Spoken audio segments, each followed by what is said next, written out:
Olá! Neste conteúdo explicativo do portal Melhor Ração, a gente vai mergulhar num assunto que, nossa, pega muita gente de surpresa. E olha, é absolutamente vital para a saúde dos nossos felinos. A gente vai entender exatamente o que muda na nutrição do gato depois que ele bate ali a marca dos 7 anos de idade. É uma fase de transição bem silenciosa, sabe?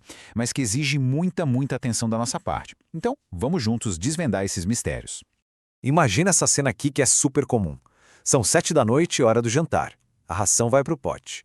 É exatamente aquela mesma marca, o mesmo sabor que o gato sempre comeu com a maior vontade a vida inteira. Mas de repente, algo está diferente.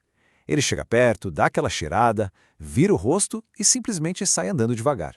O que está acontecendo, né? Muitas vezes a gente logo pensa que é só manha, ou que o gato ficou exigente do nada. Mas olha, o ponto crucial aqui é o seguinte: isso não é birra.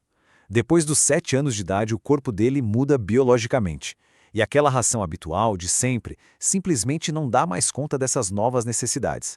Bom, isso nos leva ao primeiro ponto, a idade invisível. E é fascinante porque os gatos eles são verdadeiros mestres na arte de esconder que estão envelhecendo. Um dos processos mais silenciosos e furtivos dessa fase é o que a medicina veterinária chama de sarcopenia. Basicamente, é a perda contínua de massa muscular nos felinos mais velhos. E o que é realmente chocante é que essa perda muscular acontece mesmo que o apetite do gato continue super normal, sabe? Então, um felino idoso não é só um adulto que viveu bastante. É um organismo lidando com uma deterioração de músculos todo santo dia, bem ali, debaixo dos nossos olhos. Para a gente entender melhor o tamanho desse impacto, pensa que existem 3 mudanças biológicas invisíveis rolando ao mesmo tempo. Primeiro, o metabolismo basal despenca, cai uns 20 a 30%. Ou seja, em repouso, o corpo queima bem menos energia. Segundo, acontece a perda da reserva renal. Os rins começam a trabalhar literalmente no limite. Mas, e esse é um detalhe meio assustador, tá? Os exames de sangue tradicionais geralmente só acusam o problema quando 75% da capacidade do rim já foi para o espaço. É muita coisa. E terceiro, como a gente falou, a contínua perda de massa muscular. São desgastes internos pesados que a gente simplesmente não consegue ver só de olhar para o bichinho. E aí a gente entra no ponto número 2, o perigo da ração comum. Porque aquela dieta de adulto que funcionou super bem dos 2 aos 6 anos, agora pode estar causando um desgaste bem perigoso.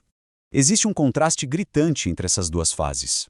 A ração adulto é toda desenhada para a fase de manutenção. O corpo do gato jovem tem o que a gente chama de margem metabólica. Ele consegue processar minerais e queimar calorias extras com uma certa facilidade. Já o gato idoso, bom, ele vive numa realidade de zero margem. Ele não tem mais aquele vigor para eliminar os excessos. A ração idoso precisa agir de forma quase cirúrgica, entregando proteção renal e suporte sem sobrecarregar o organismo. É por isso que aquela tática comum de misturar a ração de adulto com a ração sênior, tentando fazer uma espécie de meio termo, olha, é uma péssima ideia. Isso quebra todo o equilíbrio delicado que esse gato mais velho precisa para ficar bem. Mas e se a gente simplesmente mantiver a ração de adulto? Quais são os perigos de verdade? Primeiro, o fósforo. As rações comuns costumam ter de 0,8 a 1,2% de fósforo. Para um rim que já está perdendo força, isso é praticamente um veneno agindo devagarinho. Segundo, a qualidade da proteína.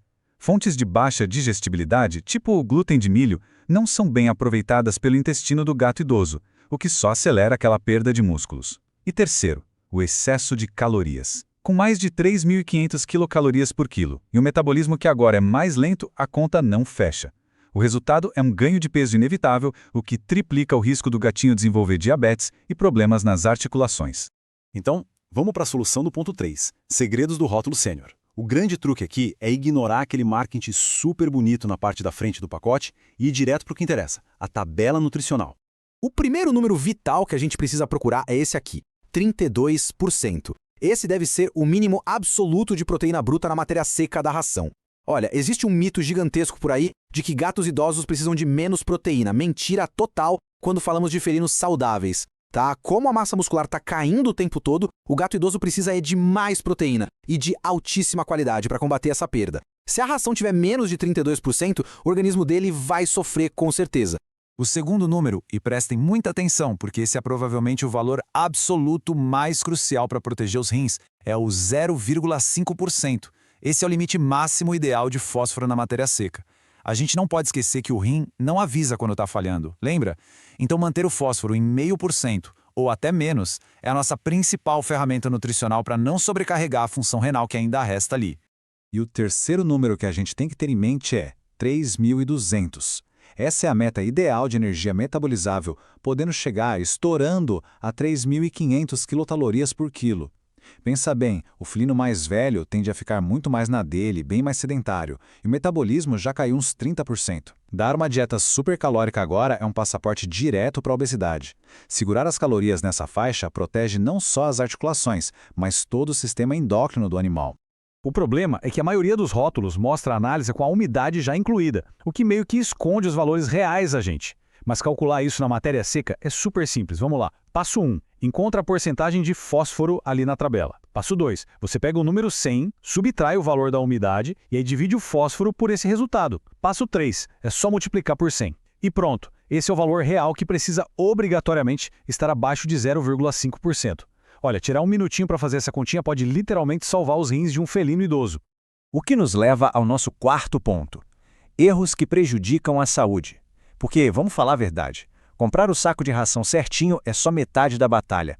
A outra metade está na alimentação do dia a dia, onde alguns tropeços podem custar muito caro. Existem 3 hábitos bem perigosos que muita gente comete sem perceber. O primeiro é não deixar água limpa e espalhada e à vontade. Gatos velhinhos perdem muito aquele estímulo natural de sentir sede. E um rim trabalhando no limite, somado com a desidratação, é a receita perfeita para uma insuficiência renal precoce. Então espalhe bebedouros pela casa. O segundo erro é não reduzir a quantidade de comida. Como eles estão queimando menos calorias, se a gente serve a mesma porção de 3 anos atrás, o bicho vai engordar. O ideal é reduzir a porção aos pouquinhos, uns 10 a 15% ao longo de uns 3 meses. E o terceiro grande erro é ignorar quando o gato perde peso do nada. Se ele está comendo super bem, mas está emagrecendo, acende a luz vermelha. Pode ser um sinal claro de diabetes ou hipertireoidismo. Jamais fique esperando para ver se melhora sozinho, tá? Certo, mas o lado bom. Ponto 5. Sinais da nutrição certa. Como a gente sabe que tudo está no caminho adequado? Vamos ver como o sucesso dessa transição alimentar aparece na prática. O corpo do gatinho responde de forma super clara quando recebe a nutrição exata. Primeiro, a gente nota um peso estável. O gato não vai estar ganhando gordura demais, nem perdendo músculo rápido demais. Segundo, a pelagem. Fica de olho no pelo. Um pelo brilhante e bem macio é a prova visual de que o organismo está conseguindo absorver direitinho aquela proteína de alta qualidade. E terceiro, a caixinha de areia. Urina sem cheiro forte. Esse é um indicativo fantástico de que os rins não estão sobrecarregados e estão tirando de letra a nova dieta. Para amarrar tudo que a gente viu hoje, eu queria que ficasse esse pensamento na cabeça de vocês.